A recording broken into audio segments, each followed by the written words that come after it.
Okay, hi everybody. I'm going to walk you through a tutorial on how to use some AI tools to start your research process. Sorry, I'm using Zoom for the first time instead of my usual program, so bear with me if there's some technical difficulties.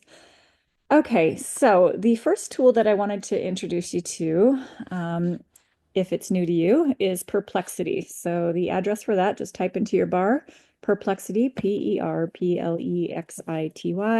dot AI. Okay, and that will take you to Perplexity's website. You would need to make an account if this is the first time you've been there. You can, do the usual login with Google, Apple, etc. So Perplexity is great. It's slightly better than ChatGPT for research or some of the other tools because it gives you sources and it will give you scholarly sources as well if you ask it. So let's say I'm doing an argument of fact policy or value research paper, and I'm talking about let's talk about using AI in education, just because we're on that topic. So you can either search a question, you can search key terms. You can just ask your research question directly or get some general information on your topic. Okay, so you can see at the top, it's returned to me 12 sources. Now, if you want, you can just kind of start reading the articles and see what jumps out at you. But it also does a great job of summarizing information for you. So again, I would encourage you not to skip that step and to actually read some of the articles. But you can see after facts that it gives me. For instance, platforms like Carnegie Learning adapt to students' needs to help them grasp complex concepts effectively. When I hover over the number after that information, it will take me to the article where that came from. Okay, so really good at kind of sorting out your sources for you. You can see at the very bottom, it'll give you some questions that are related to your first search. So that can also be helpful to kind of expand your research as you go. Okay, so that is Perplexity. I would say once you have five or so good sources, then you can start to collect those in what I like to use is Google Notebook. And you can either just type in Google Notebook. I think it's Notebook LM is the official name, but Google Notebook will get you there. Okay, so it looks like it's notebooklm.google. If you have a Google account, you're automatically logged into it, so you can click Try Notebook. Now, this is not quite as user-friendly as some of the other interfaces that Google has, so don't be intimidated by it. You probably won't see anything when you open up your dashboard here, but you want to create a new project, and then it will pop up this window. Okay, so why are we using this? It's a really great place to gather all of your sources. And once you upload sources, and those can be either Google Drive files, they can be web links, they can be pasted texts, or they can be files, then you can actually work with those sources and have the AI chatbot take only from those sources, which is really useful to avoid hallucination. It's also really useful to be sure that you are citing sources in your paper and that you're including everything that you've cited in your works cited. A lot of cited in that sentence. All right, so let's say I've gone to Perplexity and I have my sources for AI in education. I really like this paragraph, so I'm going to click on the link there. And you can see it takes me to the actual article this came from.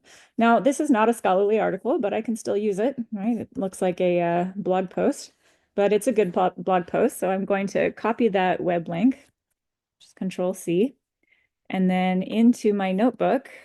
Sorry for the zoom bar. Let's put you up here. Under link, I'm going to click on website, and then I'm just going to paste in that URL. Okay, another great feature of this is that it will let you add YouTube videos. You probably saw that button there. If you struggle with procrastination and you really just can't get yourself to start your research, go to YouTube and just tell yourself, I'm going to watch, 5 different videos on my topic. That can kind of like break the ice in your work process and get you going. And you also might find some really useful YouTube clips to use. Okay, so you can upload, again, just pasted text if you want to just take part of an article or if you have a social media post that you want to include. All of that's fine. Just for your final paper, you'll need at least 2 scholarly sources. Now, sometimes Perplexity will return scholarly sources, and sometimes it won't. It used to have a feature that was better. You could select only scholarly sources, but I think that that has gone away unless anybody knows differently. But a tool that is great for scholarly sources is Consensus. And let's type that in together. CONSENSUS.app, APP. Okay, now this is going to be primarily scholarly sources. So if you need some journal articles, you need some scholarly articles, Consensus will help you find them quickly, and they'll be more pertinent to your topic than probably what you would find with a Google Scholar search or a library search. The problem with both Google Scholar and these AI tools is sometimes you will hit a paywall. You'll find a great article, but you'll have to pay maybe $40, $50 to read it. Please don't do that.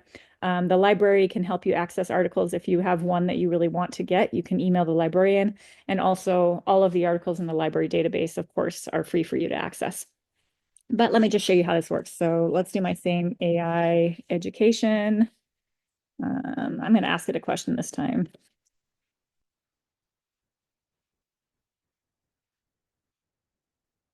Okay, so if I'm making an argument of value that AI in education is good, which I hope, I hope it is, this would be a type of question to ask it. And then you can see we've got some results. Okay, it gives a little consensus meter and will kind of like suggest some questions. I'm not quite sure how those work, but give it some time and then it will give you kind of a chatbot-ish answer.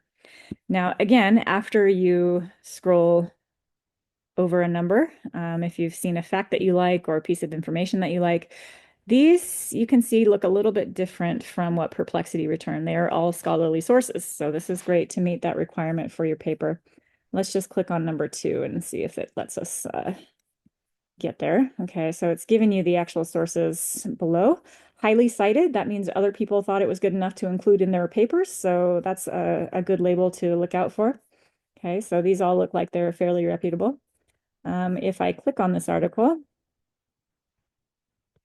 okay, this is still in consensus, but you can see it's giving me the abstract, and that, if you recall, is just a brief summary of the scholarly article. So you can kind of read it, figure out if you want to actually read the full text. If it's not worth your time, go on to the next one.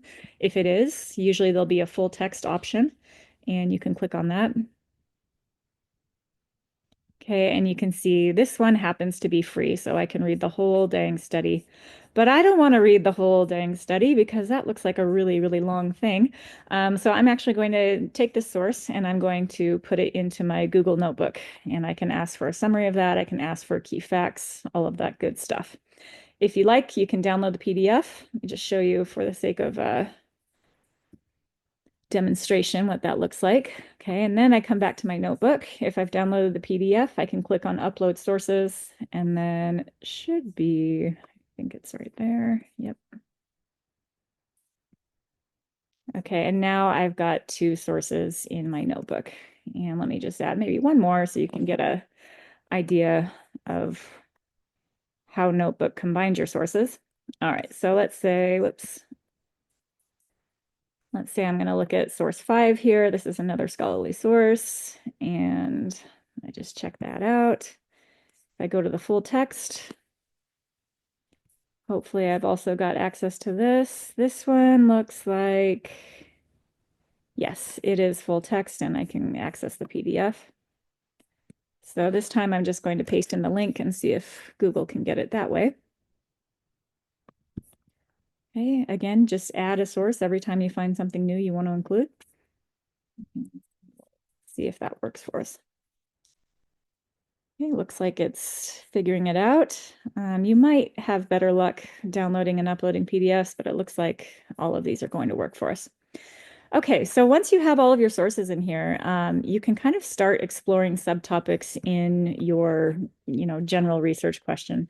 So let's say I'm interested in what populations does AI help the most?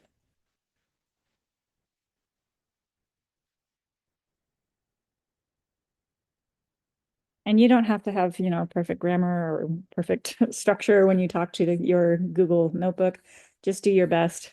It will generally figure out what type of question you're asking.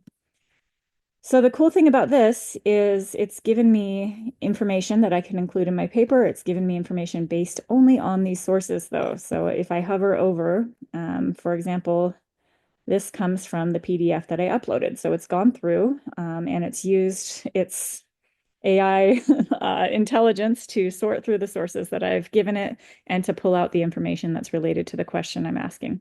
Now, ideally, we can do this with our own brains as well, but this can be a real time saver for you, and it can also help you if you're struggling to understand the source material that you've found. Okay. So again, anytime that we include a fact from an outside source, you are going to make a parenthetical citation. So that would be the author's last name in parentheses. You can review all the rules for that in our works cited pages in our modules. But you see Google does it nicely for you just with those numbers, and it will pull up your information from the sources you've given it. Okay. So I hope that's a helpful tool for you. I like Notebook just because it keeps everything in one place. I used to have like gigantic Google documents that I would just paste everything into, and Notebook just makes it a lot cleaner and a lot easier to use. And it also has that wonderful AI feature of summarizing your source material for you when you need it.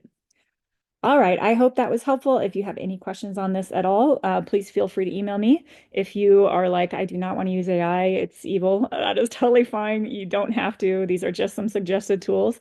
If you'd prefer to use Google Scholar and the library databases, that's also a totally valid approach to take. All right, thank you and good luck with your papers. And as usual, feel free to email me with any questions at all. Have a great day.